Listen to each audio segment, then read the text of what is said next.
तर किंबहुना लोकांना घरी जायची सवय असते त्याबद्दल ते अधिकचं बोला असं मला वाटत नाही.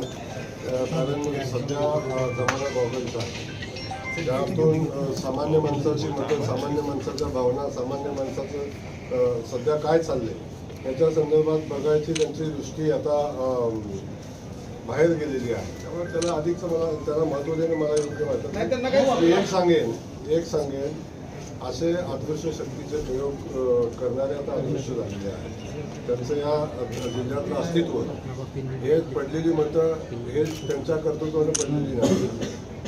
जी विचारधारा आहे, विचारधारेच्या विरोधात पडलेली काही मतं आहेत, याचंही पडलेल्या मताचंही कुणी श्रेय घ्यायचं कारण नाही. त्यामुळं या जिल्ह्यातनं अशा शक्ती आता अदृश्य झालेल्या आहेत आणि त्या भविष्यामध्ये त्यांना शोधावे लागेल अशी परिस्थिती आहे. त्याला अधिकचं त्या संदर्भात खूप बोलून आजच्या विजयाचा जो आनंद आहे तो आता वेगळ्या दिशेने नेण्याची आवश्यकता नाही.